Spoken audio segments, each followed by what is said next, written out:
తెలుగులో అత్యంత ఆదరణ పొందినటువంటి ధారావాహికలైనటువంటి చక్రవాకం, మొగల్ రేకులు సీరియల్స్లో నటించినటువంటి యువ నటుడు పవిత్రనాథ్ మరణం అందరినీ కలిచివేస్తూ ఉంది. అసలు ఆయన మరణానికి కారణం ఏంటి? సహజ మరణమేనా, లేదంటే ఆయన మరణానికి ఇతరత్ర కారణాలు ఉన్నాయా అనే అంశానికి సంబంధించి మనతో మాట్లాడేందుకు ప్రముఖ సినీ రాజకీయ విశ్లేషకులు యజ్ఞమూర్తి గారు మనతో ఉన్నారు. సార్తో మాట్లాడు. యజ్ఞమూర్తి గారు నమస్తే. నమస్తే కృష్ణ. అందరికీ ఈరోజు ఇంద్రనీలు ఆయన భార్య మేఘన షేర్ చేసుకున్నటువంటి పోస్ట్ ఏదైతే ఉందో అది చూసి అందరూ షాక్ గురయ్యారు. అప్పటిదాకా బయటికి రాలే విషయం. సో మనకు తెలిసిన సమాచారం ప్రకారం, ఇంద్రనీలు అందించిన సమాచారం ప్రకారం నిన్న మధ్యాహ్నం కిమ్స్ హాస్పిటల్లో, సికింద్రాబాద్ కిమ్స్ హాస్పిటల్లో 2-3 మధ్య అతను మరణించినట్టుగా మనకు తెలుస్తుంది. కిడ్నీస్ ఫెయిల్ అయ్యి తను చనిపోయాడని, అంటే అనారోగ్యంతో కొంతకాలంగా అతను హాస్పిటలైజ్ అయ్యి ఉన్నాడు. సో నిన్న మధ్యాహ్నం ఇన్సిడెంట్ జరిగింది, అంటే మార్చి 1వ తేదీ జరిగింది ఇన్సిడెంట్. వాళ్ళు ఇంద్రనీల్ అండ్ మేఘన వాళ్ళిద్దరికీ కూడా అతను అత్యంత సన్నిహితుడు. వాళ్ళ పెళ్ళి కూడా ఇతను దగ్గరుండి డెకరేషన్ చేయటం, అలంకారాలన్నీ కూడా అలంకరణ అంతా కూడా అతనే చూసుకున్న సందర్భం అప్పుడు. సో ఏంటి అసలు వాళ్ళ వైవాహిక జీవితం అంత సంతృప్తిగా లేదని, ఆయన డిప్రెషన్కి వెళ్ళిపోయారని, ఆ డిప్రెషన్ వల్లే ఆయన అనారోగ్యం బారిన పడ్డారంటూ కూడా కొన్ని వార్తలు ఇప్పుడు సోషల్ మీడియాలో చక్కర్లు కొడుతుంది. అందులో నిజం ఉంది.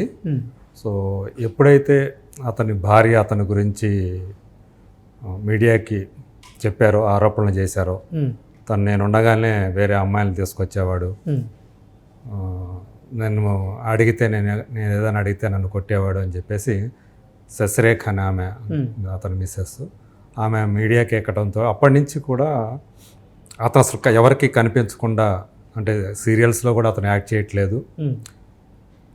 సహజంగానే తనకి అంటే మద్యపానం అనేది అతనికి ఉన్న అలవాటు. ఓకే, డ్రింక్ చేసుకున్నాడు. దాని తర్వాత అతను ఇంకా మరింత ఎక్కువగా దానికి బానిస అయ్యాడని, బయటికి ఎవరికి రాకుండా దాదాపు అతనితో స్నేహంగా ఉండేవాళ్ళతో, సన్నిహితంగా ఉండేవాళ్ళతో కూడా డిటాచ్ అయిపోయాడని చెప్పి మనకు తెలుస్తూ ఉన్నటువంటి సమాచారం. ఎందుకు సార్ ఆయనకి వ్యతిరేకంగా వార్తలు వచ్చిన నేపథ్యంలోనే ఆయన డిప్రెషన్కి గురై ఇటువంటి పరిస్థితులు ఎదుర్కొన్నారా? అవునని చెప్పాను. ఎందుకంటే తన భార్య తన మీద చేసిన ఆరోపణలకి అతను స్పందించలేదు. మళ్ళీ మీడియా ముఖంగా అతను బయటకు వచ్చి తను సమర్థించుకునే ప్రయత్నం కూడా చేయలే. తన తప్పు ఉందా లేదా, తను ఆమె విషయంలో ఏం చేశాడు అనే విషయాలు ఏవి కూడా అతను ఎక్కడికి బయట పంచుకోలేదు. సో ఈవెన్ అతనికి ఎంతో సన్నిహితంగా ఉన్నటువంటి ఇంద్రనీళ్ళతో కూడా, వాళ్ళ ఫ్యామిలీతో కూడా దాదాపు 5-6 ఏళ్ళుగా అతను డిటాచ్డ్గానే ఉన్నాడు. ఓకే. సో అట్లా ఎవరికి కూడా బయటికి రాకుండా, ఎక్కడ సీరియల్స్లో కూడా కనిపించట్లేదు. తన ఇంటికే పరిమితం అయిపోయాడు. ఆర్టీసీ క్రాస్ రోడ్స్లో తను వాళ్ళ నివాసం.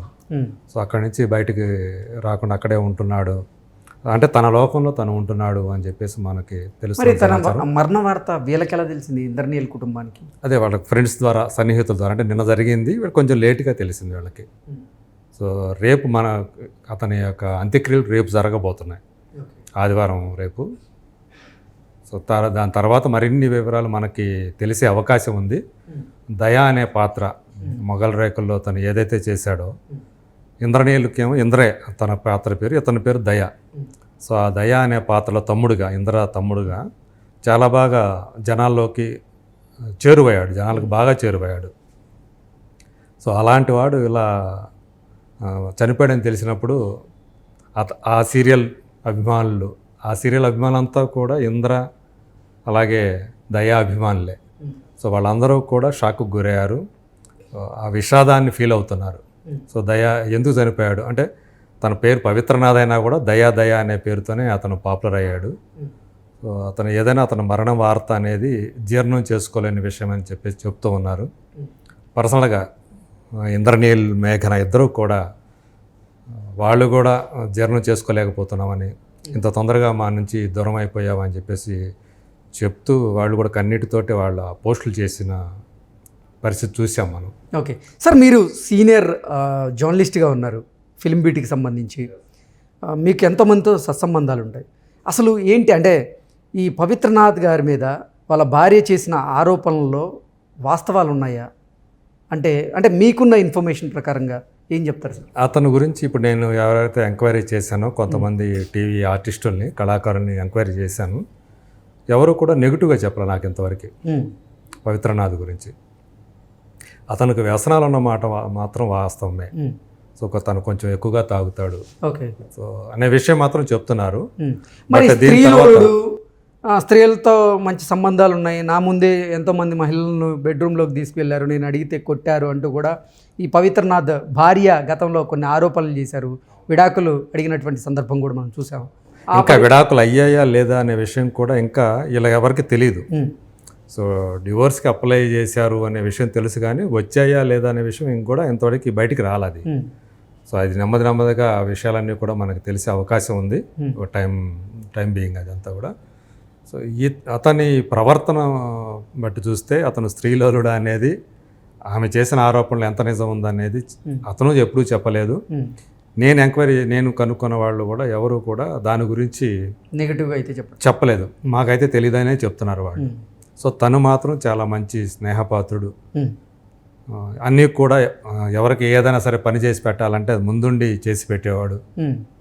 అట్లాగే ఇవాళ ఇంద్రనీల్ మేఘన వాళ్ళ పెళ్ళి కూడా తనే దగ్గరుండి చూసుకొని వాళ్ళ ఇంట్లో ఒక తమ్ముడులాగా అంత బాగా తను డెకరేషన్ దగ్గర నుంచి మొత్తం అంతా కూడా తనే దగ్గరుండి చూసుకున్నాడని వాళ్ళు చెప్పినటువంటి విషయం అది.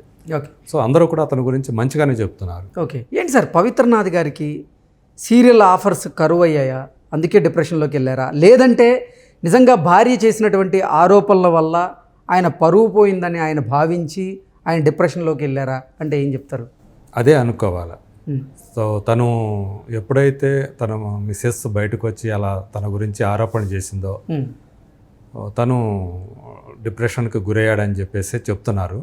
అందుగురించి స్నేహితులతో కూడా తను మాట్లాడకుండా తన లోకంలోకి వెళ్ళిపోయాడు.